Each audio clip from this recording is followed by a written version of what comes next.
faça isso, eu Todo mês não vou sair daqui. Aí foram pesquisar e eles estavam fazendo o trabalho com a ajuda do ChatGPT. Não, né? Chique. Eu tenho 2 livros publicados na Rússia. E não só atualizado com as informações, mas também com a maneira de passar essas informações de uma forma diferente a cada instante, né?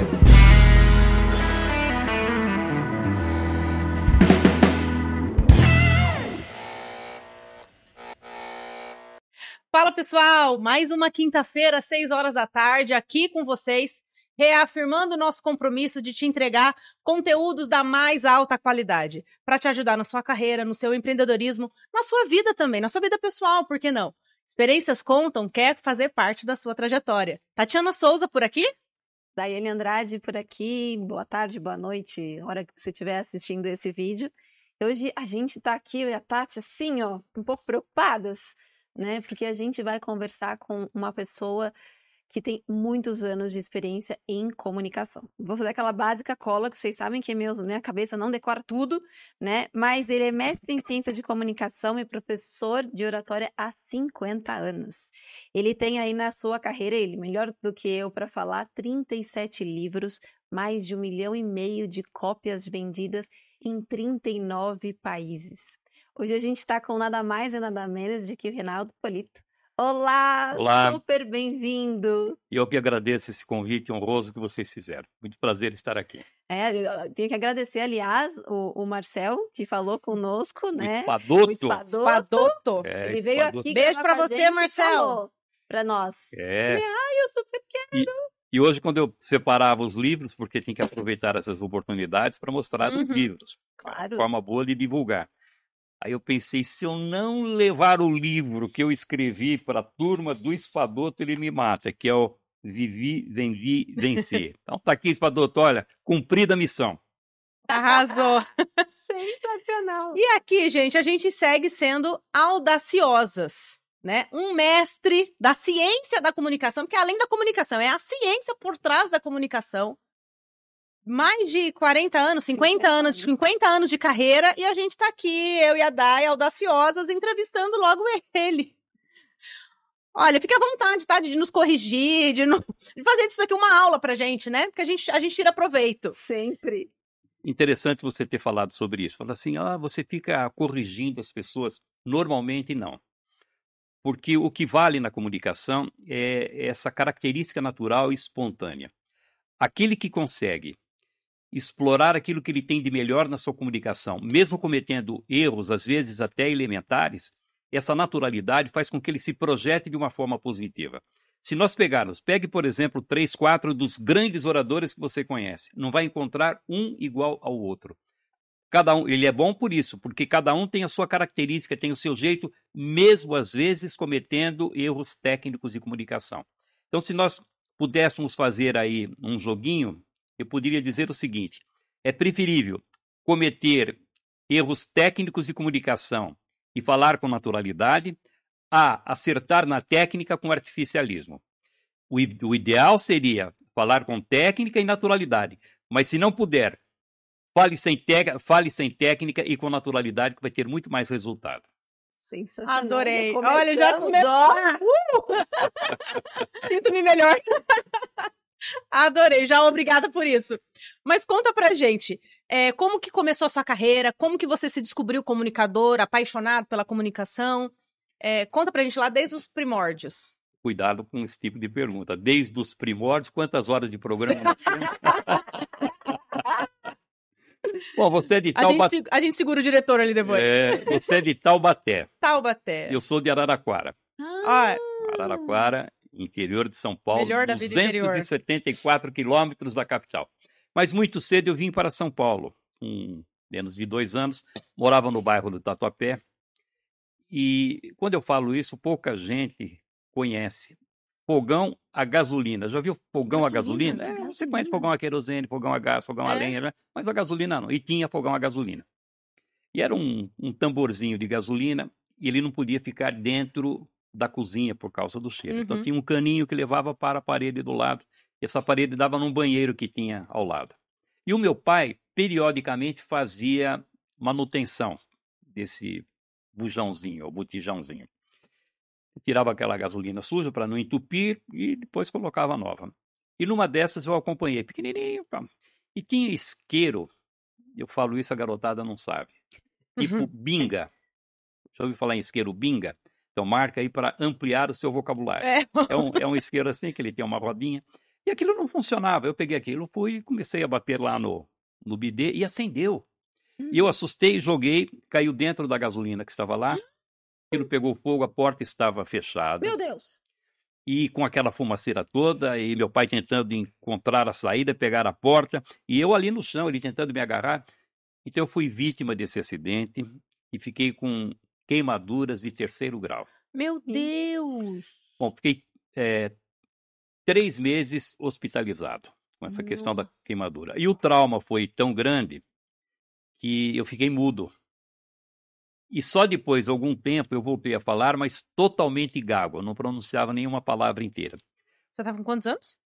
2 anos de idade. Bebezinho. Bebê, Meu criança. Deus. Ainda bem, porque não ficou sequela. Uhum. E os meus pais, preocupados lá com o problema da gagueira, e um dos médicos, que eu não sei que tipo de conhecimento ele tinha a respeito do assunto, mas ele dizia o seguinte para os meus pais: olha, vocês estão preocupados com a gagueira do menino, por que não ensinam a ele uns versinhos infantis, umas poesias, porque isso vai dar fluência. Assim, o gago não gagueja quando canta, também a melodia, o ritmo da poesia, isso pode dar um pouco mais de fluência à comunicação. Me ensinaram lá os versinhos, não sei se foi isso que resolveu o problema da gagueira ou não, mas ela desapareceu. Voltamos para Araraquara. E aí, no curso primário, naquelas festinhas comemorativas, nas festinhas de final de ano, eu ia para a frente dos coleguinhas fazer aquilo que eu tinha aprendido durante o meu tratamento, recitar as poesias. E aí os professores incentivavam, os coleguinhas aplaudiam e passei a gostar de falar. Mas eu não sabia ainda que existia oratória. Aqui em São Paulo, depois de muito tempo, na verdade em São Bernardo do Campo, que eu desenvolvia um trabalho lá, eu tinha um amigo, tenho esse amigo ainda até hoje, muito tímido. Você olhava, ele ficava roxo só de olhar na direção dele. E aí, como éramos muito próximos, ele dizia assim: puxa, eu preciso acabar com isso, queria ser como você, sabe? Me relacionar, conversar com as pessoas. Falei, vamos resolver isso, tem que encontrar uma maneira. Aí eu descobri que aqui em São Paulo, na rua Bela Sintra, havia o curso do professor Oswaldo Melantônio. Nunca tinha ouvido falar nele. Mas que era um curso muito bom para tirar a timidez. Aí eu falei para esse amigo: vamos lá, aula gratuita, não paga nada. Se você não gostar, você não fica. Você vai comigo? Eu falei, vou. Fomos. Ele era tão tímido que ele não ficou.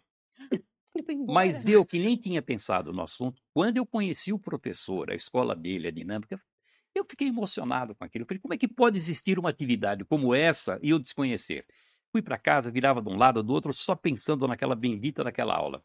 Fiz o curso, a minha turma era às quartas. Mas eu ia praticamente todos os dias. O professor falava, ô Polito, sua turma é quarta-feira. Professor, eu quero ficar no meu cantinho aqui, não preciso nem participar da aula, só quero ver. Bom, ele vendo o brilho nos meus olhos, me convidou para ser o assistente dele. Depois eu me tornei professor da escola, fiquei lá durante 7 anos. Aí quando ele fechou a escola dele, eu continuei com o meu trabalho e aí estou há 50 anos fazendo isso. Que incrível! Então, quando falam assim, eu não tenho jeito para falar. Se um cara que foi mudo e gago aprendeu, você pode ter certeza que você aprende.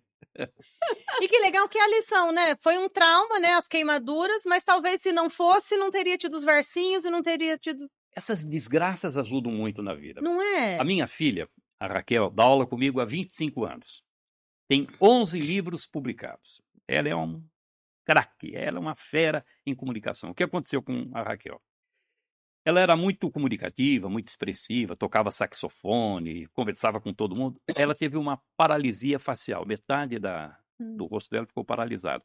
E ela, que era tão comunicativa, acabou ficando muito tímida, não saía mais de casa, não conversava com as pessoas, não queria fazer amizade, sofrendo muito com aquilo. E aí a paralisia, mesmo desaparecendo, a timidez continuou. E como resolver? Ela veio fazer o meu curso, minha filha. Lógico que anonimamente, porque se coloca, você é filha do Polito, então tem que falar. Então veio lá, discretamente, fez uma vez, fez 2, 3. E veja, ela que estava com problema de comunicação, tímida, sofrendo, se transformou numa professora excepcional. Está aí há 25 anos dando aula. Olha só, incrível. Sensacional. Então não me venha, Histórias inspiradoras, né? não me venha falar que você não tem jeito. Olha, são mais de 100 mil alunos treinados na Mais nossa de escola. 100 É mil gente que não acaba alunos. mais. Eu nunca encontrei um caso de uma pessoa disciplinada, empenhada, dedicada, com vontade, que não resolvesse o problema da comunicação. Exato.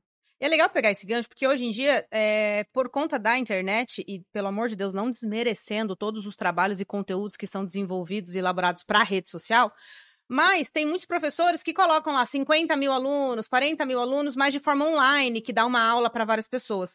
Pela tua trajetória, foram aulas presenciais. Agora tem sido online também e mais online, Uhum. porque depois da pandemia as pessoas resolveram fazer Porque cursos é o momento, sim. remotos. Existia assim uma resistência muito grande e existia resistência porque aqueles que fizeram cursos online se equivocaram. Eles pegaram os cursos presenciais, transportaram para o curso online como se fosse a mesma coisa. Uhum. Diferente. A carga horária tem que ser outra, a interação com o grupo tem que ser outra, a dinâmica tem que ser outra. É preciso fazer uma adaptação para que a qualidade do curso online se aproxime muito do curso presencial. Foi Uhum. exatamente isso que nós fizemos. Sim. Então, nós temos o curso remoto, que é esse em que a pessoa participa, nós gravamos, orientamos, como se fosse o presencial. E temos o curso online, que são os cursos gravados. Essa semana mesmo gravei mais um desses cursos junto com a Raquel. E nesses cursos nós já temos mais de 10 mil alunos. É Uau! gente que não acaba mais É também. muita gente. É. E como surgiu o seu primeiro livro? Meu primeiro livro. Tudo que eu aprendo na vida eu quero ensinar. Eu me lembro que eu comecei a aprender a jogar xadrez na época em que o Bob Fischer foi campeão mundial. E aprendi a mexer as primeiras peças. 2 semanas depois eu já estava dando aula de xadrez. Então, gostava. E tudo que eu aprendo eu quero ensinar. Tenho essa vontade, essa vocação e tenho facilidade para ensinar. Quando eu comecei a dar aula, a primeira atitude minha foi começar a colocar aquilo que eu aprendi, aquilo que eu pesquisava, tanto que eu levei 9 anos escrevendo o primeiro livro. 9 anos? 9 anos. Primeiro por incompetência, porque eu escrevia quando voltava, palavras repetidas, frases truncadas, não tinha aquela facilidade para escrever. Fui fazendo. E caprichei no primeiro livro. Esse livro, hoje, está indo para a 113ª edição. Uau! E muitas edições tiveram 9, 10, 11 reedições, então o livro realmente 700 mil exemplares vendidos, 3 anos e meio nas listas dos mais vendidos, é um livro de grande sucesso, ainda bem que eu caprichei bastante, e esse foi o primeiro livro. O segundo livro mais vendido meu é Super Dicas para Falar Bem em Conversas e Apresentações, esse vendeu 400 mil exemplares. Também ficou 3 anos na lista dos mais vendidos, e em várias delas em primeiro lugar. Esse eu fiz em 3 dias. Quer dizer, 3 dias? Caraca! Aquele primeiro, 9 anos, e esse Foi já toda a com sua aula, toda a habilidade, em 3 dias o livro estava pronto.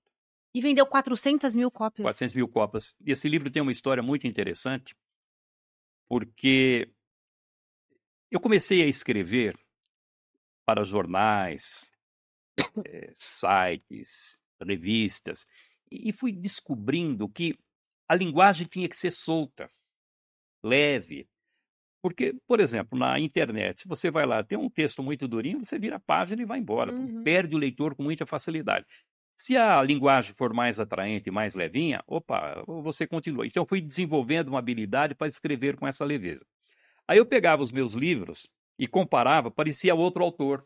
Porque o livro, bem feitinho, mas duro, técnico, chato. Aí falei com a Saraiva, que era a Saraiva na época. Falei, escuta, eu gostaria de reescrever os meus livros com essa linguagem mais soltinha. Polito, não faça isso. Você vai se arrepender. Reescrever um livro é muito mais difícil do que fazer um livro novo. Você vai se matar. Falei, mas se eu fizer? Não, se você fizer, aí o problema é seu. Doeu fisicamente. Todas as madrugadas, finais de semana. Eu não me pertenci durante muito tempo. Então fiz, ficaram prontos. 3 horas da manhã no meu escritório, os livros prontinhos, dei uma olhada do lado, não tinha ninguém olhando para mim. Falei, garoto, belo trabalho. Comemoração. Mas aí veio uma preocupação. Falei, puxa vida, tive tanto trabalho para fazer esse livro com essa profundidade. Daqui a pouco aparece alguém e faz um livro mais leve, mais objetivo, mais ao gosto dos leitores. Vai fazer um sucesso e eu vou ficar chupando o dedo. Falei, espera.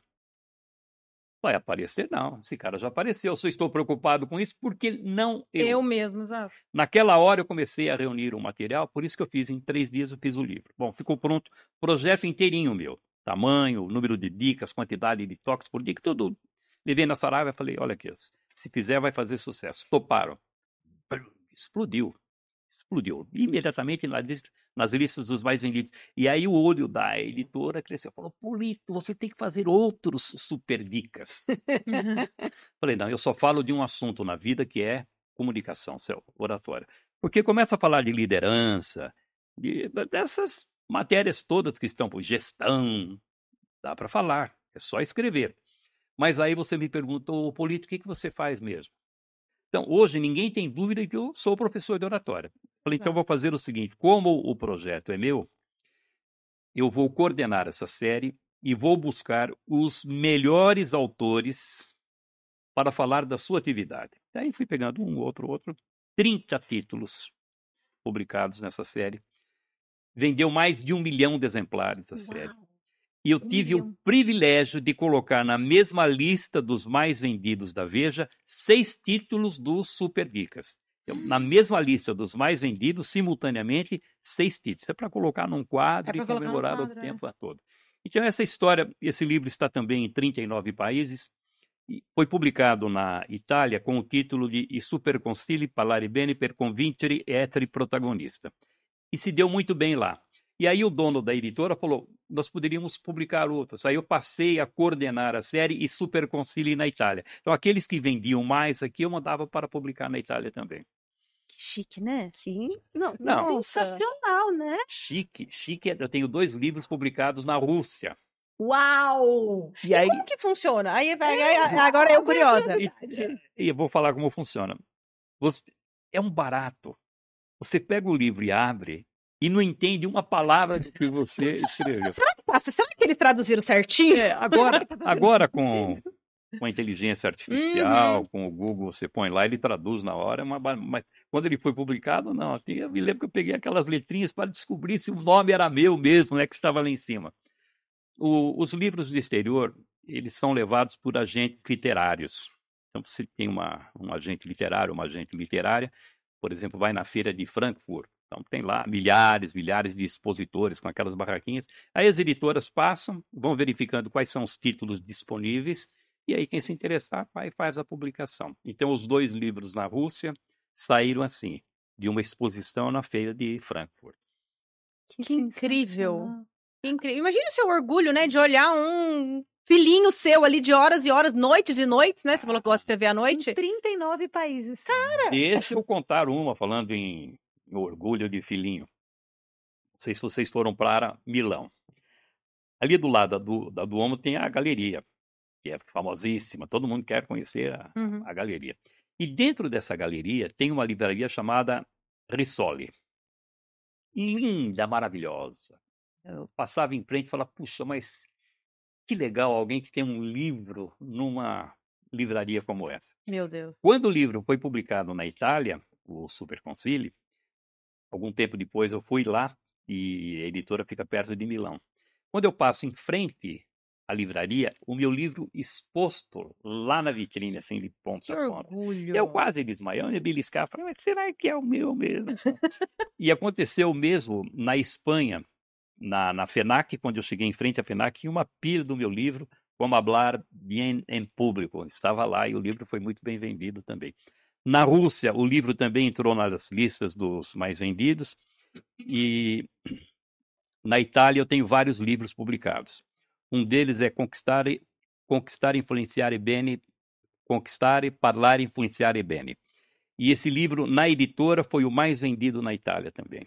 Então, por que eu estou dizendo isso? Primeiro, para contar a vantagem. Adorei. E segundo, para mostrar para quem está nos assistindo como a comunicação é importante. Veja que não é só uma questão nossa aqui, regional. O mundo inteiro interessado nesse assunto. Não só Exato. interessado, como publicam e entra lá para as listas dos mais vendidos também. Né? Essa era uma pergunta que eu queria muito te fazer, assim, a comunicação, a gente pode dizer que ela, em tese, ela é universal? Universal. Tanto que eu não faço nenhum tipo de adaptação quando eu publico um livro no exterior. Ah, você tem que mudar, não mudo nada. Tem alguns exemplos. Por exemplo, eu vou falar aqui de... Esse é conhecido até.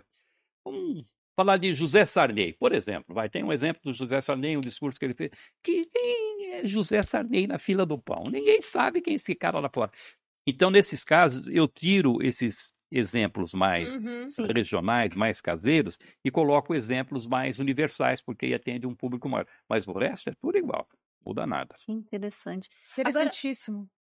Aquela brincadeira, né, do quem vem primeiro, né, o ovo ou a galinha. O que vem primeiro na sua jornada de paixão pela comunicação depois da história? Escrever te leva a conhecer muito mais ou é o contrário? Os dois caminham Juntos, simultaneamente. Porque eu me sinto um bom professor de oratória porque eu pesquiso muito para escrever. E quando você pesquisa e escreve, você é obrigado a ordenar o seu raciocínio, disciplinar o seu pensamento. Você passa a ter uma lógica, uma concatenação lógica das ideias no momento de apresentar. E você leva esse mesmo tipo de disciplina para a comunicação oral. Portanto, eu gosto muito de dar aula, gosto muito de falar e gosto muito de escrever. É exatamente o mesmo tipo de paixão que eu tenho. E sempre tomando muito cuidado. Vocês devem ter um público bastante jovem. Tem muita jovem aqui assistindo a nossa apresentação. Esperamos que sejam muitos. Né? Sim, esperamos. Sim. Em nome de Jesus. E eu, há 22 anos, eu ministro cursos na pós-graduação na ECA, na USP. São 4 cursos: Marketing Político, Gestão Corporativa, Gestão de Comunicação e Marketing e MBA de Gestão de Comunicação e Marketing. Por que eu faço isso? Porque quem são os meus alunos normalmente? Vice-presidente, diretor-geral, diretor. É essa turma. Se eu não tomar cuidado, a linguagem vai dando uma envelhecida. Vai dando uma envelhecida. Aí eu fico fora. Em contato com essa garotada na pós-graduação, eu vejo se eu consigo segurar a atenção deles numa aula de 3 horas, se as minhas piadinhas batem e retornam de uma maneira positiva. Ao mesmo tempo em que eu ensino, eu vou recebendo um oxigênio, um ensinamento deles, que é extremamente importante para a minha atividade. Eu consigo ser atual para falar e para escrever graças a esse contato que eu tenho com essa garotada. Isso é muito interessante, né? Essa preocupação sua de estar ultrapassando gerações. Porque você, com a sua longa carreira, você comunicou para gerações. E você teve essa... A gente teve essa conversa com o Vaine, inclusive, né? E o Vaine, que está há quase 40 anos no mercado, a gente falava exatamente disso, né? Da importância de entender essa mudança de geração e se adaptar. Tem até eu já tive todas as gerações. Eu já tive o avô, o pai, o filho, e agora estão vindo os netos. Então, quando chega um aluno e fala, meu pai foi seu aluno, legal. Mas quando chega e fala, minha avó foi sua aluna, eu falo, pera, não conta isso para ninguém. Então, é evidente que o tipo de aula que eu dava para o avô não pode ser a mesma aula que eu dou para o neto. Se for a mesma aula, eu vou ensinar errado e não vou ter um público ávido para aprender, porque ninguém fala do mesmo jeito. Exato. Por exemplo, o meu avô ficava muito bravo com o meu pai, porque onde já se viu falar assim, que tipo de linguagem é essa? O meu pai ficava muito bravo comigo. Escuta, que comunicação é essa, rapaz? Você tem que ter uma comunicação diferente, ter cuidado. Eu com os meus filhos pegava no pé, onde já se viu falar desse jeito? E os meus filhos com as minhas netas, são só netas, 4 netas. Ai, que legal. Agora, a pergunta que eu faço, o que prevalece? A linguagem do meu avô ou a linguagem das minhas netas? Evidentemente que é a linguagem das minhas netas. Então, quando chega assim, fala, Polito, essa garotada de hoje não tem jeito. Mas, olha, fico desanimado. Não tem jeito, não tem jeito. Porque eles escrevem tudo abreviado, e eles ficam o tempo todo no celular, e ficam falando por grunhidos. Bom, é exatamente essa garotada que vai tomar conta do nosso futuro. Exato. O pessoal da minha geração de garoto, lá em Taubaté, que você não é da minha geração, mas lá em Taubaté, o que acontecia? A possibilidade de você fazer uma redação era pequena. Voltava das férias, professor, minhas férias. Aí você contava como é que era sério. Mas não é isso. Tinha um namoradinho lá em São José dos Campos, que era na cidade do lado. Se acontecesse isso, mandava uma cartinha, recebia outra cartinha. Era assim que funcionava. Poucas redações. Hoje, essa garotada viaja e fica lá fazendo mensagem o tempo todo. Olha, estou visitando aqui, está muito legal, mó barato meu e tal. E escreve com aquela linguagem que as pessoas criticam, mas se está organizando e aprendendo a se comunicar. Aí na vida profissional, dá uma arredondada naquilo, mas pelo menos o raciocínio está pronto. Deixa que faça assim. Nossa, É verdade, é uma boa visão. Exato. Eu refleti agora, é uma boa visão, porque eu ainda sou da época das cartas. Eu não ia falar isso porque você tem essa cara de novinha, mas... Mas eu sou da época das cartas. E você sabe que ontem mesmo tá falando isso com a minha tia? Eu tenho cartas guardadas, porque tinha amiga minha que era de São José, e a gente não tinha essa agilidade que era hoje, tipo assim, vou ali ver a minha amiga. É 40 quilômetros. Lógico. Mas na minha época, meu pai não era disponível, pai, vou ali pra São José. Não, a gente trocava carta. E à mão. À mão. À mão. E eu tenho essas cartas até hoje. À mão. Somos amigos até hoje. Mas é verdade, hoje a gente escreve, né? A gente tá praticando o digitar, né? Mas... Eu vejo o que eu escrevia na época, assim, aquela letra assim mais redondinha, era uma letrinha boa. Aí o tempo vai passando, você desaprende, não sabe escrever mais. Você não sabe. Eu recebi Minha letra é terrível? Recebi um livro de presente do Ives Gandra Martins. E ele fez lá uma dedicatória, eu peguei o livro, abri. Eu não entendi uma letra e não entendi um número do que ele colocou. 0. Aí, antes de criticar, eu pensei, mas eu estou nessa mesma linha, também escrevendo desse jeito. As pessoas não entendem aquilo que eu escrevo. Se nem eu entendo o que eu escrevo, imagina os outros. Aí, sabe o que eu fiz? Baixei umas folhas de caligrafia no computador, passei a fazer alguns exercícios. O senhor? Eu mesmo, fazendo. Ai, meu Deus, caderninho de caligrafia. Caligrafia, fazendo. Sabe o que deu certo? Hoje eu consigo entender o que eu escrevo. As outras pessoas eu não sei. Gente, vamos fazer aquela gravação. Vou te dar de presente, olha, amiga. Gente, assim, eu posso até mostrar. Minha letra é desesperadora. A minha porque letra a gente não escreve hoje. A minha filha Raquel digitava os meus livros, porque eu não conseguia pensar na máquina de escrever ou no computador. Não conseguia. Você escrevia livro na máquina de escrever? Já era nessa época? Seu primeiro livro foi na máquina de escrever? Era dessa época. Os primeiros livros eu mandei para datilografar, porque eu não conseguia pensar e escrever. À mão. Eu tenho pilhas de caderno, tudo. Esse livro que eu comentei com vocês, é tudo à mão, à mão. Não, impressionante. Bom, e a Raquel é que digitava os meus livros. E ela foi se acostumando com a minha letra. Então, em alguns momentos, eu pegava aquilo que eu não entendia e falava, Raquel, o que eu escrevi aqui? Nem eu entendia. Mas ela tinha tanta facilidade para identificar que ela acabava me dizendo o que eu tinha feito. Hoje não. Hoje senta no teclado e o teclado faz parte de mim. Isso aí é. Mas o senhor está falando interessante, né? Assim, às vezes a gente está pensando tão rápido, a lógica está tão pronta que a letra sai de qualquer jeito, porque você só precisa registrar ali, né? Não, há escolas nos Estados Unidos que eles já aboliram o caderno e o lápis e a caneta. É tudo no computador, não tem, ninguém mais escreve. E as pessoas...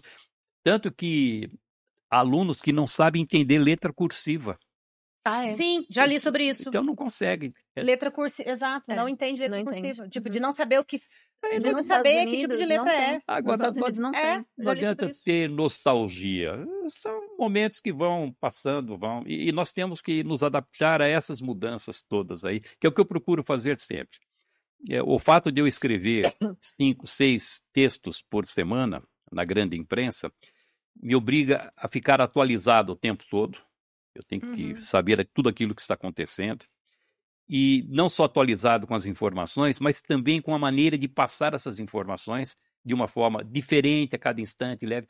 Se eu escrevesse hoje como eu escrevia há 30 ou 40 anos, seria um fracasso.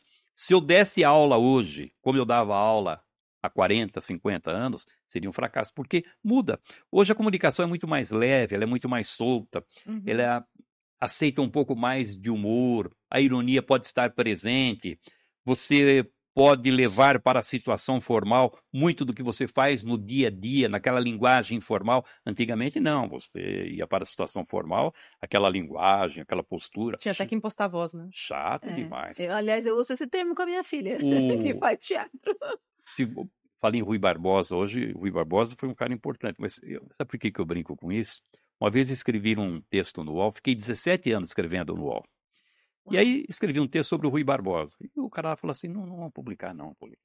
Eu falei, mas como não vai publicar? Tem algum problema? Não, é que ninguém sabe quem foi Rui Barbosa.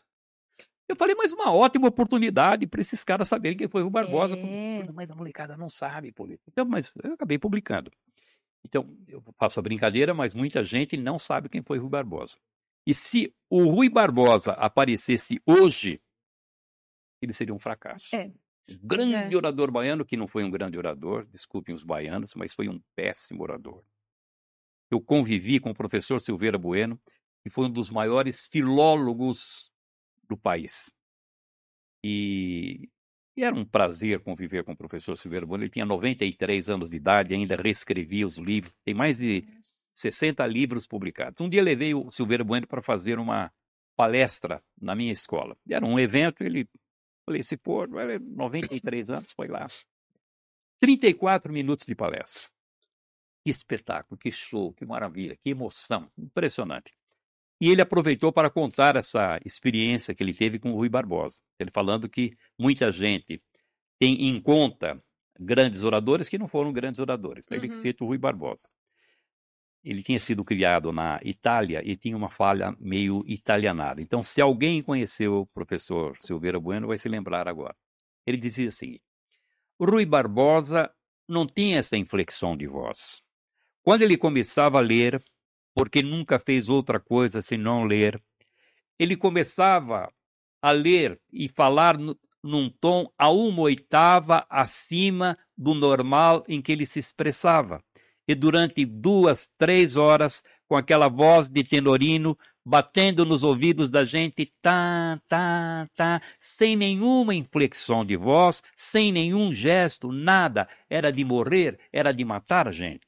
Se ele viesse para este curso, ele seria reprovado. Então, imagina eu reprovando o Rui Barbosa. Então, mas aí ele fala algo interessantíssimo. Ele diz o seguinte, o Rui Barbosa era um orador para ser lido, não para ser escutado ou ouvido. O que ele escrevia era uma maravilha. Ninguém escreveu melhor que Rui Barbosa. Somente o padre Vieira, que foi o professor dele. Mas para ouvi-lo era uma penitência. Incrível! Sensacional! Então, e sabe que quando eu conto essa história, muita gente fala assim, não, é impossível, o cara foi muito bom. Qual foi o melhor discurso do Rui Barbosa? Foi Oração aos Moços. Foi o discurso mais divulgado, mais propagado. E esse discurso ele escreveu para ser o paraninfo das turmas da Faculdade de Direito em 1920. Só que ele ficou doente, ele morava em Petrópolis, na época da formatura, por causa, eles queriam tanto o Rui Barbosa, que adiaram a formatura para o início de 1921. Não se recuperou. Alguns alunos formandos foram para Petrópolis, pegaram o discurso que estava pronto e trouxeram. E o Reinaldo Porchat, que era o diretor da Faculdade de Direito, foi quem leu o discurso no dia da formatura. Então, até o melhor discurso de Rui Barbosa não foi proferido por ele. Foi lido pelo Reinaldo Porchat. Olha só. Mas você vê, o senhor falando do Rui Barbosa, né, que a geração hoje talvez nem o conheça, é uma coisa que eu sinto em Taubaté. Eu converso com pessoas da geração, né, atual, os mais novinhos, né? E a minha sobrinha, por exemplo, ela não tem a paixão por Monteiro Lobato, pelas histórias de Monteiro Lobato, como eu tinha quando eu era criança. Sim. Eu não podia ficar um final de semana sem ir para a chácara do Monteiro Lobato. Hoje é um ponto turístico em Taubaté pouquíssimo visitado. Existe, mas pouquíssimas pessoas conhecem. E eu cresci naquela chácara. Meu sonho da vida era ser Emília. E era assim, era uma posição disputadíssima. Minha mãe me levava para os testes para ser Emília e chorava, porque eu não passava, porque eu não conseguia ser Emília, mas estava lá em todo o teatro. A minha sobrinha nunca foi. Eu brigo com meu irmão. Quer dizer, é uma cultura regional lindíssima que Taubaté teve, mas hoje as pessoas pouco conhecem. E talvez não tenha nem lido um livro do Monteiro Lobato. Não. É uma pena. Mas outros livros são lidos. Outros livros são lidos. Não lê Monteiro Lobato, mas lê outros livros. Tem aí. Então, tudo vai mudando. E depois de um determinado momento, resgata. Aí começa a ler os clássicos, a entender que tem ali uma informação mais consistente, mais profunda, então depende muito de época. A gente já tá vivendo um tempinho desse também, né? Que os vintage, tá na moda ser vintage, né? Já tem umas coisas de antigamente voltando. Eu acho que a gente vai chegar nessa época. Né? É cíclico. É cíclico. Exato. E olhando a sua carreira, ela também foi com muita adaptabilidade, né? A comunicação precisa muito dessa adaptabilidade. E continua mudando, Por exemplo, o curso online que nós estávamos falando. Se eu não tivesse pegado isso com unhas e dentes, a sorte é que eu tenho filhos e tenho netas. Porque, por exemplo, eu participo de um grupo de palestrantes. Tudo fera. Falam para 1.500 pessoas, 2.000 pessoas. Cobram uma tremenda de uma grana para falar uma hora. Os caras são muito bons. Mas quando nós trocávamos mensagens, alguns deles levavam assim 1 semana, 10 dias para responder. Mas por que demora tanto tempo? É uma conversa tão boa. E ele esperava o sobrinho, o neto chegar em casa para poder mandar mensagem, porque ele não sabia usar o computador, não sabia como passar. Daí, com o tempo, foram aprendendo. Hoje enche a paciência de tanta mensagem que eles mandam lá. Mas isso é uma adaptabilidade na carreira, né? Exato. Podem ser ótimos na comunicação, mas ela precisa ser transversal em todos os nichos, né? E não é só usar, tem que usar bem. Por exemplo, eu dou aula pelo Zoom, que de todas as plataformas que nós testamos é a melhor, porque tem que gravar, depois mandar a gravação com avaliação. É o Zoom. Agora, você imagina como eu tive que me dedicar no início para ter o domínio de tudo isso que eu fazia com o Zoom. Era uma novidade para mim. Aí vai, sofre, aí você tem o domínio. E passa a ter o domínio, você gosta, porque você gosta daquilo que você conhece. Quando você não conhece, você tem resistência. Falar em público, não gosto de falar em público, não gosto de falar em público. Por quê? Porque não sabe. Porque quando aprende a falar em público e passa a desenvolver a comunicação com competência, aí encontrou um tijolinho na rua, sobe e começa a fazer discurso, porque sente prazer em fazer a apresentação. E depois vai numa reunião da empresa, apresenta um projeto, todo mundo aplaude, todo mundo elogia, tem resultado, projeto é aprovado. Ele vai se sentindo confortável e com vontade de cada vez mais fazer a apresentação. Quando não tem essa habilidade, ele vai terceirizando. Não, o fulano faz. Então é o diretor que passa para o gerente, o gerente que passa para o supervisor. Vai perdendo a oportunidade de pôr em prática, porque você aprende com a teoria, mas se você não praticar, não adianta, porque não desenvolve. Então, conhecer comunicação, dominar a comunicação, e depois que você domina, passa daquela fase inicial e vai aprimorando, aí se sente um prazer enorme. E, às vezes, pessoas que aparentemente não precisavam desenvolver a comunicação. Eu vou dar um nome aqui, eu ia perguntar isso, que vocês vão cair duras. Regina Duarte foi minha aluna. Oi? 58 anos no teatro e na televisão. Se vocês vissem o depoimento que ela deu, falando como a vida dela como comunicadora se transformou depois que ela fez o treinamento comigo, é algo impressionante. Você pega, entrando um pouquinho na política, coitado, está ferrado hoje, Roberto Jefferson. Na época em que ele estava na ativa, era o maior orador da política do país. Foi lá fazer o curso comigo, humildemente. Nossa, aí até perguntei, falei, já era íntimo, né? Ô Roberto, por que você vê que você é o cara? Tem aluno que vem aqui, eu quero falar com o Roberto Jefferson. Político, você dá aula há mais de 40 anos. Eu tenho certeza que você vai me dar umas dicas aqui que vai transformar. Bom, gostou tanto, depois mandou a filha, mandou vários políticos do partido dele. Os presidentes dos grandes partidos foram meus alunos. Valdemar Costa Neto, presidente do PL, foi meu aluno. Baleia Rossi, presidente do MDB, foi meu aluno. Renata Abreu, presidente do Podemos, foi minha aluna. O Roberto Jefferson, presidente do PTB. Então, os presidentes dos grandes partidos, que você vê falando, com aquela desenvoltura, participando de debates, foram lá ralar na sala de aula e aprender. Então, não nasce pronto. Exato. Foram subir no palco. Né? Porque esse é um paradigma que eu queria que o senhor quebrasse. Acredito eu ser um paradigma, se o senhor me corrija se eu estiver errada. A aula de oratória não é somente para os tímidos.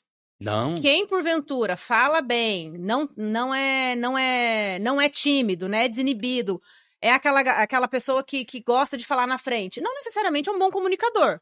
as aulas também são para ele. É necessário. Essa pessoa também precisa de aula. Principalmente o não tímido. Porque aquele que não tem, não, chá comigo. Qualquer plateia eu traço, qualquer assunto eu mato do peito, baixo na Exato. terra. É um perigo. Porque esse que é muito confiante, normalmente ele não respeita o ouvinte como deveria respeitar. Ele não se prepara de verdade. forma conveniente como ele deveria se preparar. E o risco de fazer besteira é muito É grande. verdade. Eu concordo em gênero. Então, e você grau. pega, pessoa, por exemplo, a Carol Nakamura, não sei se vocês se lembram dela, Sim. trabalhou no Faustão durante 15 anos, lá sim, falando sim. e tal. Foi lá Eu a fazer, conheci, ela é uma querida. foi lá fazer o treinamento, por quê? Porque ela estava entrando na Globo para fazer novela e ela precisaria depois dar entrevistas e participar. Humildemente foi lá aprender. Por sinal, as dançarinas vão muito. A Sheila Mello foi aluna, a Feiticeira, lembra da feiticeira Joana Prado? Foi minha aluna. Então, todas elas participaram. E os atletas também vão muito. O Gustavo Borges, o Roberto Scheib, todos os Que atletas. incrível. Porque o que acontece? Esses atletas, eles precisam muito de propaganda, Uhum. de Sim. publicidade. E aquele que fala bem, aquele que comunica bem, é desembaraçado, esse vai ter uma chance maior de ter um patrocínio, porque ele vai falar da marca com muito mais competência. Uhum. Meligene, um outro querido que foi aluno lá Meligene. também, porque estava começando a fazer programas em emissora de rádio, de televisão. Então veja que todo mundo precisa desenvolver a comunicação. E é verdade, né? A senhora falando de atleta, eu lembrei. Eu trabalho no mundo corporativo esportivo e acaba que vira muito meme, que tem muito atleta, eu acho que a grande maioria é jogador de futebol, que é muito bom no que eles fazem, só que na hora de dar uma entrevista, você sempre vê um meme por aí, alguém imitando, tirando chacota de jogador de futebol. Porque eles são ruins de comunicação. Eles são muito bons de bola, né? E eles são ruins de comunicação. E eu vejo muito isso no meu dia a dia. Isso é uma transversal de carreira, Você sabe né? que eu tenho uma opinião diferente. Né? Me conte. Quando estavam lançando a revista Vencer, no mês de setembro de 1999, eu fui convidado para escrever um artigo para essa revista. Porque eu tinha dado uma entrevista para a diretora de redação sobre como o jovem deve se comportar numa entrevista de emprego. Ela falou, nossa, Polito, mas você é tão lógico nas suas respostas. Por que você não escreve um artigo e já sai nessa primeira edição? E aí o primeiro artigo meu foi Aprenda a falar com jogador de futebol. E ali eu vou dizendo o seguinte, o jogador de futebol ele comete erros gramaticais, ele tem problemas de concordância, ele trunca as frases, mas ele tem uma habilidade, um jogo de cintura para se sair das situações. Eu me lembro que naquela época o Robinho estava em alta. Uhum. E todo mundo queria saber, vai para o Real Madrid ou não vai? Vai para o Real Madrid ou não vai? Todo mundo sabia que ele ia. Uhum. Se ele fala que vai, ele arruma encrenca com a torcida do Santos. Se ele fala que não, ele mente. E aí vai falar, você mentiu. E aí você pegava as entrevistas do Robinho, ele passava por aqui, por ali, dava a volta. Ele não... Sabonete. Não respondia. Eu falo que talvez essa habilidade que o jogador tem de driblar e resolver situações de imprevisto na hora em que está jogando, ele deve ter levado isso também para o campo de futebol. Sim. E eu me lembro até que uma vez criticaram um jogador, assim, você fala sempre a mesma coisa. Eu falo, mas você sempre faz a mesma pergunta. Você pergunta, a pergunta é a mesma, como é que eu posso dar respostas diferentes? Por exemplo, eu estou adorando essa nossa conversa aqui, porque ela está muito diferente dos outros podcasts. A conversa vai, eu passo uma informação, vocês estão pegando aquilo que eu estou dizendo e transformando em pergunta seguinte. Está ótimo isso, porque normalmente fazem as mesmas perguntas. Aí eu vou dar a mesma resposta. Como é que eu vou falar? Eu vou inventar algo.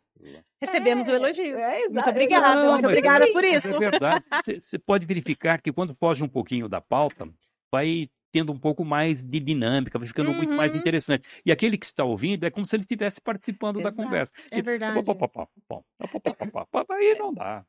Logo no começo, ele trouxe uma fala que eu achei fantástico, que é use a sua forma mais do que uma técnica se você não tiver. Exato. E é muito nisso que a gente acredita. A gente é assim. A gente acredita. É o nosso jeitinho. E eu vou pegar o gancho pra gente fazer um bate-bola aqui, porque você tocou no ponto de carreira. A gente agora tem um apoiador é a Isa Reis, e ela fala muito sobre carreira. E aí você trouxe da sua fala que você escreveu, né, um texto sobre carreira, então eu vou fazer perguntas para a gente fazer um bate-bola. Ok. E aí eu queria ouvir de você, em uma frase, como é que você enxerga os desafios na carreira de comunicação? Warren Buffett, que é um dos caras mais ricos do mundo, aquele que sabe o que fazer com a grana, ele dando uma entrevista numa faculdade de administração, ele dando uma aula, fazendo uma palestra, ele disse aos alunos o seguinte: a primeira preocupação que você tem que ter na vida, além dos conhecimentos que você está adquirindo aqui sobre finanças, administração, é aprender a falar em público. Porque se você não souber falar em público, você não vai se dar bem na vida corporativa. Porque você vai chegar num momento da sua carreira em que o que menos você vai utilizar é conhecimento técnico. Você tem que apresentar projetos, apresentar propostas, participar de negociações. E se você não souber falar, você não só não cresce, como você vai regredir e perder tudo aquilo que você conquistou. Então, a comunicação na carreira é fundamental. E qual que é o conselho que você daria para alguém que está pensando e repensando na carreira? Não existe uma carreira hoje que você possa dizer que seja definitiva. Com a inteligência artificial, essas carreiras que nós temos, praticamente todas vão desaparecer. Arquiteto, advogado, engenheiro, todas vão desaparecer. Não adianta, não adianta. Vão desaparecer. Você vai ter os profissionais, a profissão vai existir. Redação não vai mais precisar de alguém para escrever. A inteligência artificial escreve e com muito mais competência. E com muito mais competência. Eu peguei um discurso. Eu sou o maior colecionador de livros antigos de oratória em português. Eu tenho de 1950 para trás. Então, eu tenho livro de 1700, 1750, 1800. Meu acervo é maravilhoso. Acervo e não biblioteca, porque eu não tenho bibliotecário. Se eu tivesse, seria biblioteca. Como não tenho, é acervo. E eu peguei um livro de 1898, que era Discursos para Todas as Ocasiões, o Orador Popular. E aí eu peguei um discurso que o livro estava sugerindo e pedi para o ChatGPT, falei, olha, gostaria que você fizesse um discurso na mesma situação. Peguei os dois, impressionante. Incrível. A semelhança, e o ChatGPT com muito mais competência e muito mais eficiência. Então não adianta ficar brigando com a inteligência artificial. Quando ela surgiu, o ChatGPT surgiu, logo depois eu fiz um artigo sobre isso. Porque aconteceu? Em algumas universidades nos Estados Unidos, os professores perceberam que alguns trabalhos estavam com uma qualidade acima do normal. Falaram, o que está acontecendo? De uma hora para outra?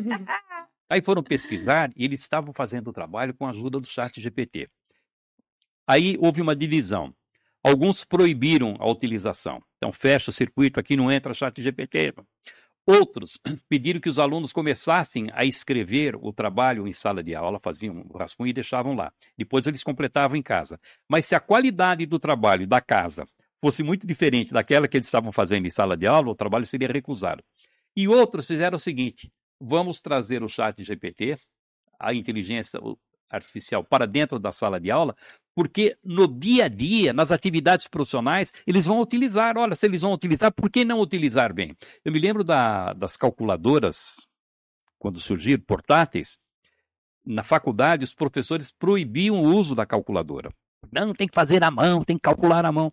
E passado um tempo, não traz a calculadora, porque no dia a dia você vai utilizar, tem que aprender a desenvolver a sua atividade profissional com a calculadora. Então, essas profissões vão desaparecer. Então, o que eu tenho aconselhado para aqueles que me fazem perguntas, conheça com profundidade matemática, conheça com profundidade português e saiba uma língua de preferência, o inglês, com desenvoltura. Porque você, com o domínio dessas três competências, você vai se adaptar com facilidade, independente da mudança que você tenha na vida. Sensacional. Faz todo sentido. E a última pergunta da Isa é muito nessa ótica de construção de carreira, e você que tem uma carreira gigante, o que né, faz a gente ser lembrado na carreira? Fala como? O que faz a gente ser lembrado? Ser lembrado na carreira? Ser lembrado. É comunicação. Resultado e comunicação. Porque aquele que fala e não dá resultado, ele engana uma vez, duas, três. Porque reunião tem muito isso. Aquilo vai, fala, e todo mundo fala, uau, legal, esse é o cara. Aí você vê, saco vazio, não tem nada, não produz nada.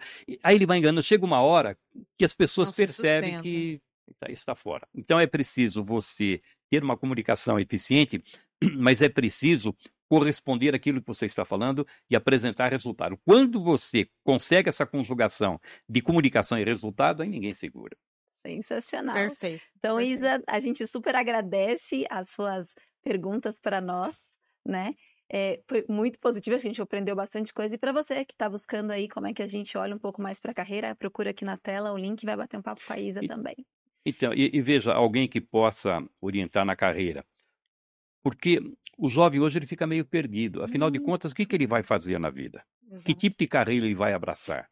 Quais são as mudanças que ele tem pela frente? Quando você tem alguém que estuda esse mercado, consegue ter uma visão antecipada daquilo que vai acontecer, você vai dando um direcionamento e essa pessoa vai com muito mais segurança, com muito mais confiança naquilo que vai fazer e a chance de acertar é muito maior. Porque é muito difícil para o jovem hoje decidir aquilo que ele vai fazer. Porque muita informação. então, ele começa a faculdade hoje, quando ele terminar já não existe mais. Exato. Acabou. Tanto Desapareceu. O Fórum Econômico, né, publicou, ele sempre todos os anos eles publicam ali as habilidades para o futuro, né? E agora, recentemente, né, eles publicaram esse ano. Comunicação está lá. Comunicação e como aprender, né? O Bill Sim. Gates trouxe na fala dele recentemente, falando que uma das habilidades que a gente precisa fazer é aprender a aprender. É né? isso. Que é para ter, na verdade, adaptabilidade. Exatamente. Né? E a comunicação está ali dentro. Tem que aprender e aprender a ensinar. Exato. Eu tenho esse grupo de palestrantes do qual eu participo. Éramos 15, morreram 3, infelizmente. Morreu Isamitiba.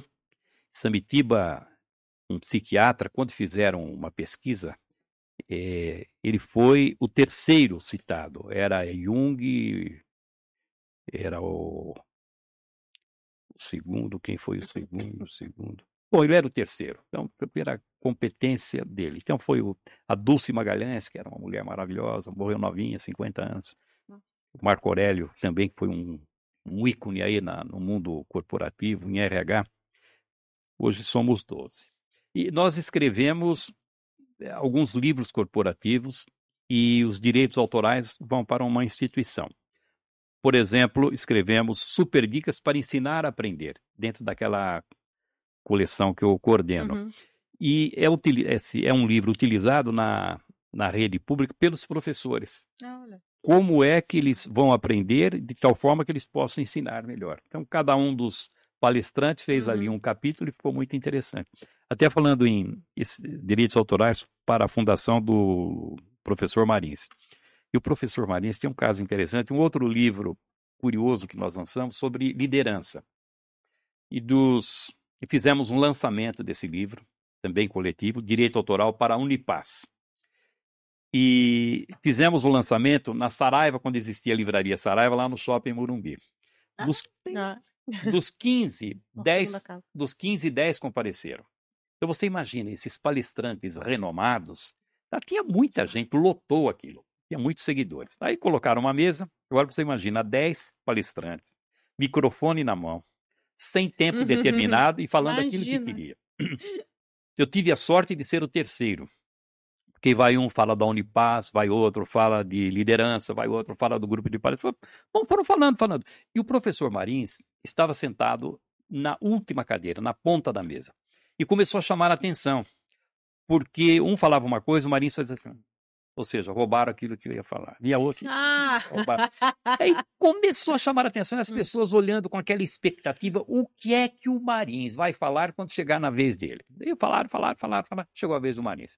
Todo mundo esperando lá para ver o que tinha sido roubado dele. Ele levantou da cadeira, deu uma olhada na plateia, saboreou o momento e disse o seguinte, eu estou me sentindo como se fosse o 8º marido da Elizabeth Taylor na noite de núpcias. O que eu posso fazer para surpreender essa mulher? Bom, aí todo mundo... Você sabe que hoje eu encontro Incrível. pessoas que estavam presentes. Ô, Polito, me lembro daquele evento maravilhoso. Nossa, pô, só tinha fera lá. Mas aquela do Marins foi boa. Pô, aquela... Olha, Então, isso quer dizer, se consagrou. Exato.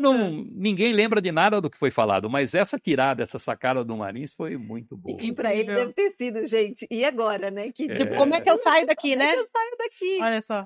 Marins é ótimo. O Marins é tão bom, que ele chegou a ser o palestrante mais requisitado do país. Para você ter uma ideia, ele teve que comprar avião para poder atender a demanda. 2 aviões. Ele tinha 2 aviões. Nossa. Ele chegava a fazer 3, 4 palestras por dia. E se ele dependesse de avião de carreira, não dava. Então ia para cá. Aí um dia ele conta que parou para pensar, falou, pô, estou trabalhando como um desgraçado para poder pagar os custos do avião e não está sobrando nada para mim. Ele vendeu os aviões e aí começou a ter uma vida mais tranquila.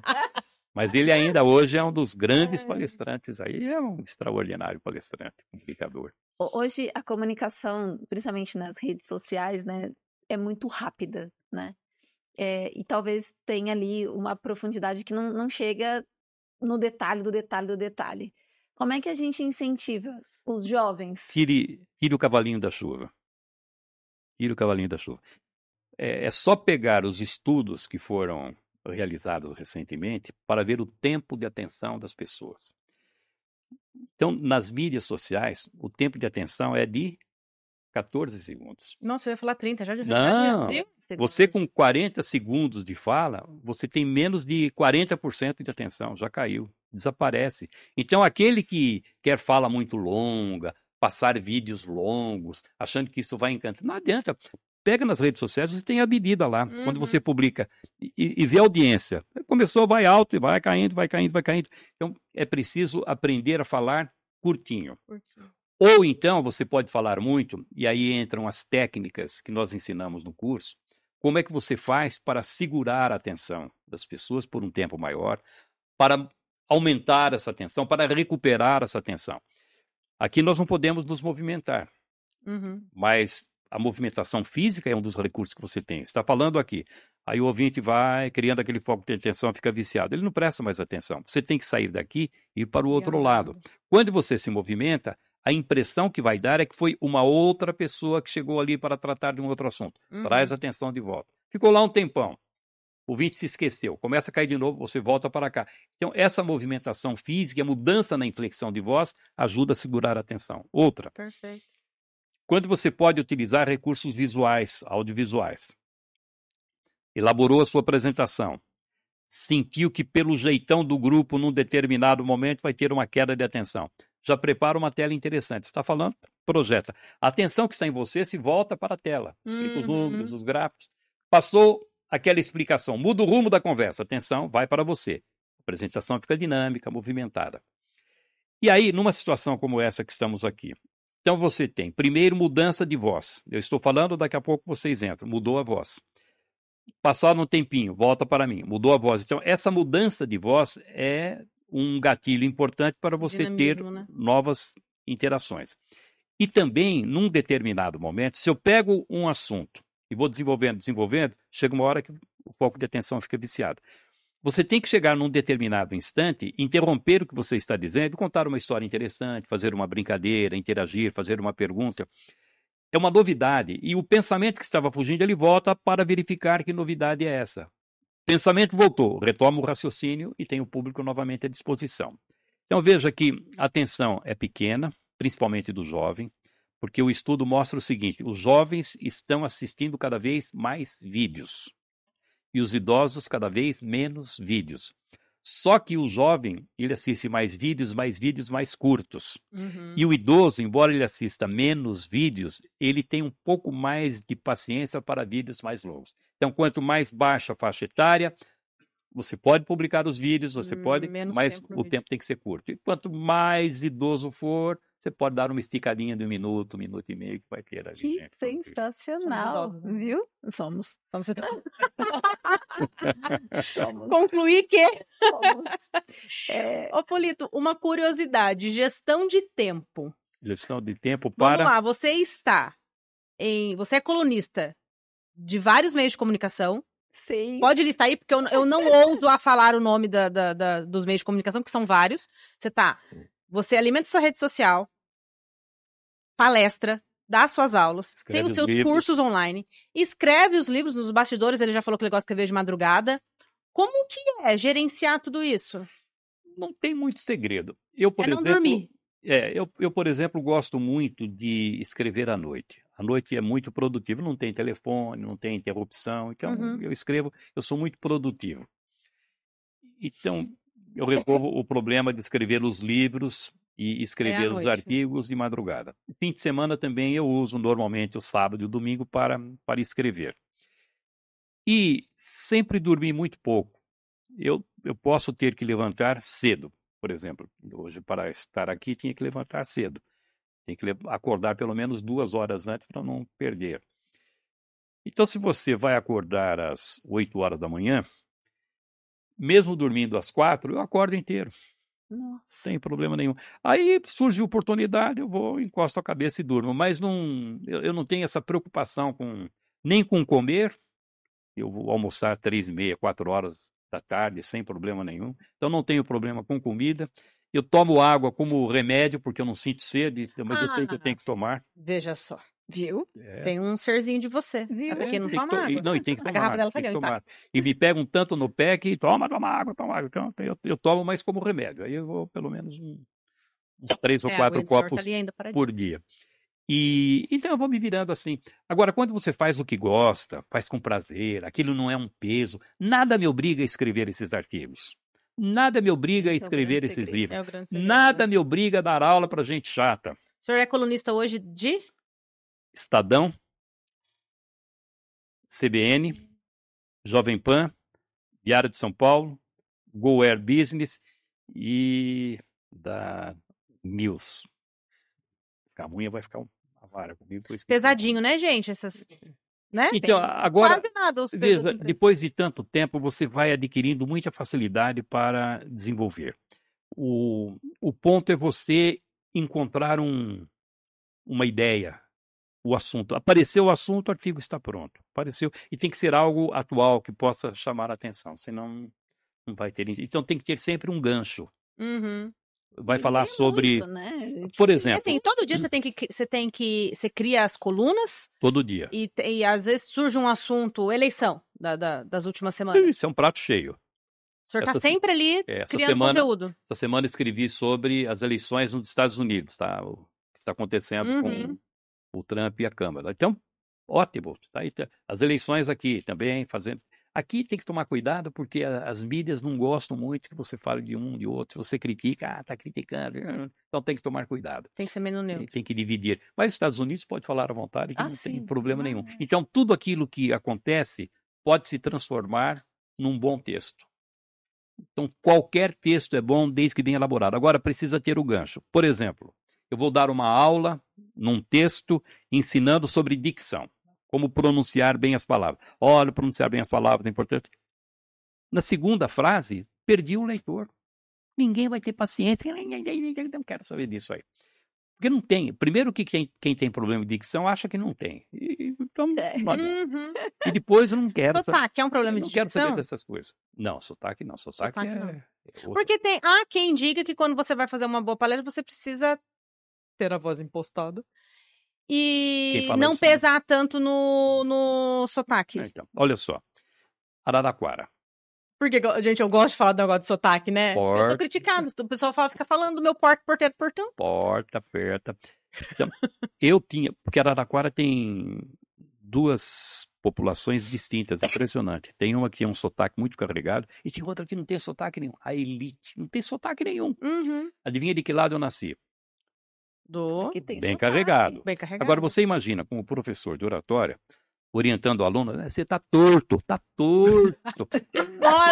Eu não ia ter credibilidade. Então, por causa da minha atividade profissional, eu fui obrigado a combater tanto o sotaque, que hoje ele É desapareceu. neutro. É. Se eu fico uma semana em Araraquara, ele volta. Mas neutro, não tem esse tipo de sotaque. Eu posso ministrar curso em qualquer canto do país que ninguém E vai... você não pega o sotaque? Porque eu, nossa Nossa, a senhora, Daiane. eu pego muito. Eu trabalhei numa Sobrevoou, empresa no Rio. sobrevoou Salvador, já começa a falar seguinte. Nossa, a Daiane vai ali pro Rio, ela fica uma semana com a gente, porta.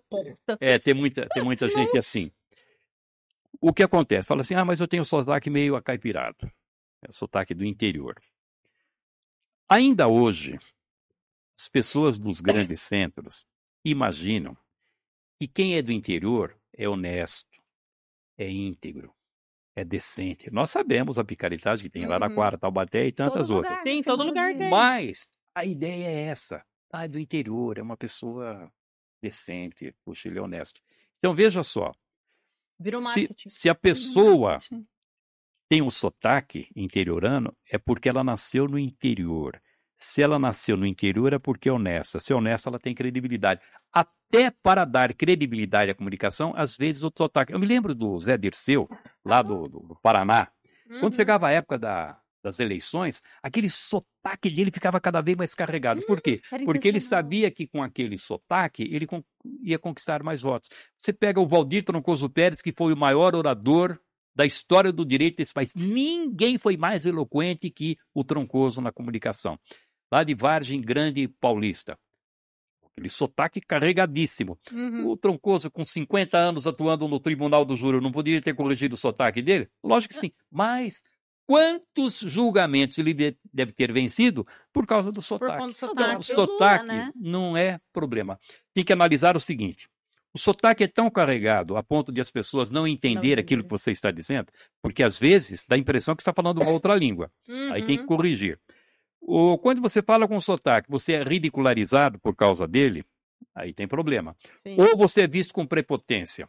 Eu me lembro que, décadas passadas, quando o Rio de Janeiro era o grande centro, capital do país, era...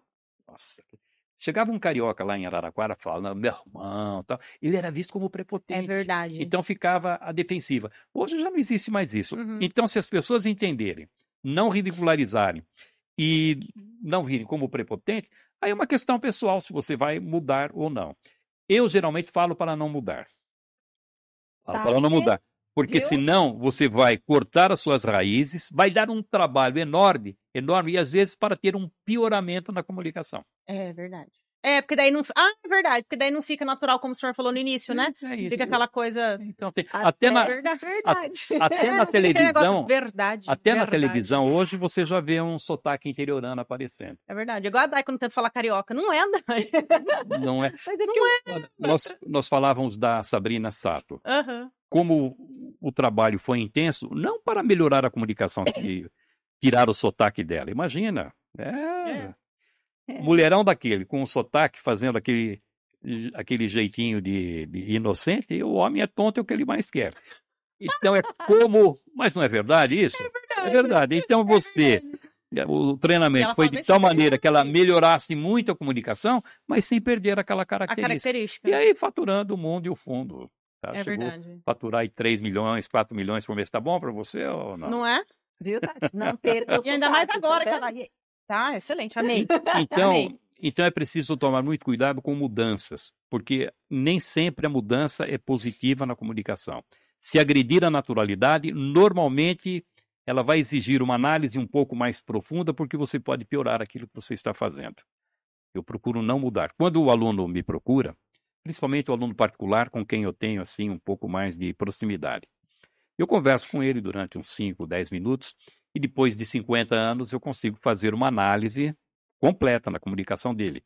Mas principalmente quando ele está muito à vontade. No começo ele começa a querer falar um pouco diferente porque está na frente do professor de oratória. Depois eu começo a contar a história de Araraquara e dos meus casamentos e tal, e aí ele vai se sentindo à vontade e esquece que ele está na frente do professor e Aí passa... começa a sua avaliação. Aí sim, porque aí eu vejo qual é a comunicação espontânea dele. E é exatamente essa comunicação espontânea natural, com pequenos ajustes, que eu vou levar para a situação formal. Quando a pessoa consegue, na situação formal, Falar com a mesma leveza, com a mesma descontração, com a mesma desenvoltura. Como ele fala nessa conversa do dia a dia, vai desenvolver o melhor nível de comunicação que ele poderia pretender. O maior erro que alguém pode cometer é esse, ir para uma situação formal e tentar mudar o jeito de falar. Aí dá aquela limpada na garganta, dá uma acertada na gola, já fica todo rígido. Acabou, prejudicou a comunicação. Quando o Bolsonaro fez a primeira apresentação na televisão, em rede nacional, ele leu diante do teleprompter. Foi uma desgraça, porque ele não dominava esse tipo de comunicação, ficava duro, não piscava, e ficava colocando a perna esquerda, a perna direita, trocando aquilo, não sabia se tirava os óculos, você punha parado, rígido, truncando as frases. Aí eu fiz um texto descendo o cacete.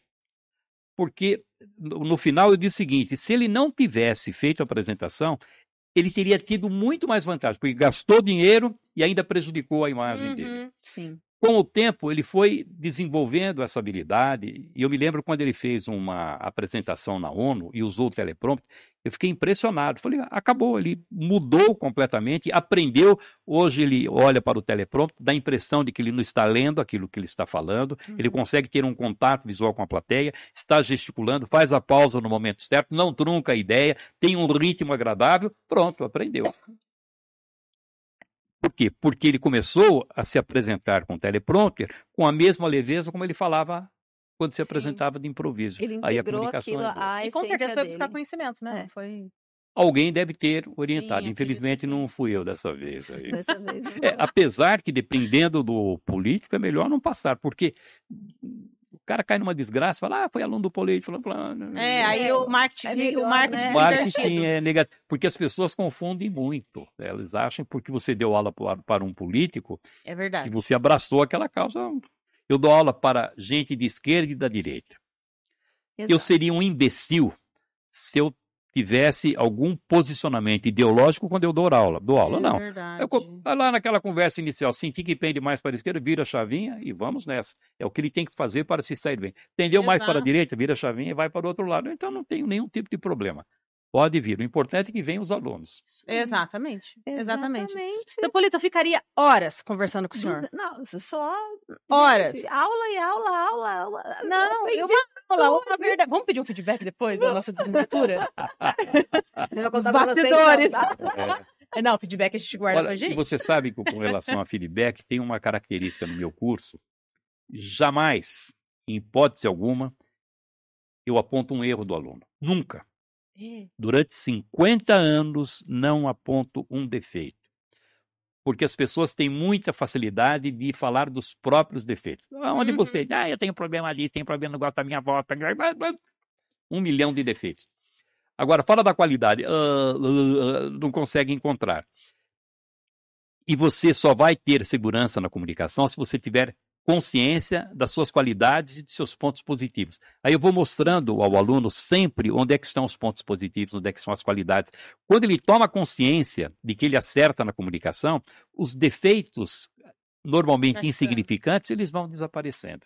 Eu fui 2 vezes no programa do Jô Soares. Sério? E num dos programas eu comentei que eu fazia a gravação dos alunos e depois eles assistiam. Ele falou, Polito, você sabe que eu não gosto de me ver na televisão? Eu não gosto de assistir meus programas. Eu falei, mas por quê? Não sei, eu olho e me acho gordo.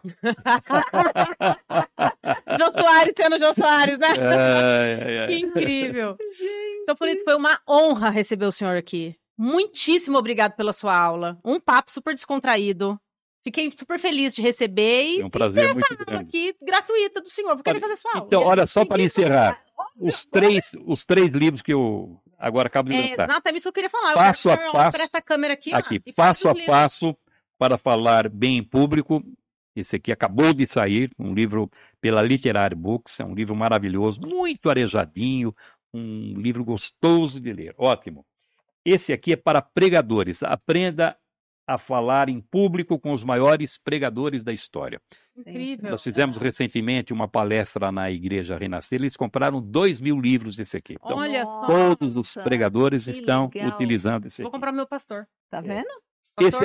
Esse aqui lá do Espadoto, Vivi, Vem, Li, Venci, Tem que falar. Eu sou coautor desse livro aqui e escrevi um capítulo e gostei muito, porque só feras de vendas que tem aqui, aquele que comprar esse livro e pretende aprimorar a sua capacidade de vendedor, vai aprender muito. E aqui o meu primeiro livro que eu falei com vocês, o Como Falar Corretamente Sem Inibições, que agora vai ser lançada essa edição comemorativa dos 40 anos de existência do livro. Então, incrível. Pronto. Parabéns pela trajetória. @Polito, quem quiser ter contato. @Polito. Qualquer pergunta que você queira fazer sobre comunicação, qualquer uma, eu pessoalmente respondo. Então vai lá, @Polito. Eu não fico postando fotografia de gatinho, de comida, nada. É só sobre comunicação, dicas de comunicação, vídeos e alguns textos para que você possa desenvolver. @Polito. Vai ser um prazer recebê-lo lá. Muitíssimo obrigada de novo. Uma grande honra. Obrigado. Papo agradabilíssimo. E volte mais vezes. Teremos Muito obrigado. a honra de receber quantas vezes o senhor quiser. Vocês... No próximo lançamento, nos próximos livros. Por favor, não faça isso. Aqui. Não faça isso. Eu eu não vou sair daqui. Vai ser uma grande honra. Aí tem que bater cartão. Tem mais 4 na agulha. E o próximo é paramédicos. Oratório é paramédicos. Olha que legal. Já está pronto, já está na Doutora Renata Lopes, chama aqui. Oratório é paramédicos. Que sensacional. E vocês são muito simpáticas, me deixaram muito à vontade aqui, me senti como se estivesse em casa, são muito comunicativas. Faz um corte desse depois para mim. Não deixam a peteca cair. Quando vocês percebem que a conversa está dando uma morrida, trazem novamente, fazem perguntas apropriadas, pertinentes, mas eu me senti muito à vontade, nem vi o tempo passar. Muito obrigado. Muitíssimo obrigada. Faz um corte pra gente, tá bom? Muitíssimo obrigada de novo. Vai ser um prazer receber o senhor quantos livros o senhor escreveu, o senhor volta aqui. Tá certo. Muito obrigado. Muito obrigado. Muitíssimo obrigada a você pela sua audiência. Mais uma quinta-feira aqui, ou o dia que você estiver assistindo, mas muito obrigado por ter dado o seu play e ter aumentado a nossa audiência. Não segue, tá assistindo no YouTube? Não segue a gente ainda lá nas redes sociais, no Instagram? Corre lá, encontre e segue a gente. Experiências Contam _podcast. Estamos também com o mesmo nome lá no LinkedIn. Continue interagindo com a gente. É sempre uma alegria para a gente receber o feedback de vocês, nos conectar com vocês. Um beijo grande. Até a próxima quinta-feira. Muito obrigada, pessoal, pelo tempo. A nossa moeda de troca mais importante. E, obviamente, aos nossos apoiadores, Lex Chaves e Isa Reis. Beijo para vocês. Até a próxima quinta-feira. Tchau, tchau. Tchau.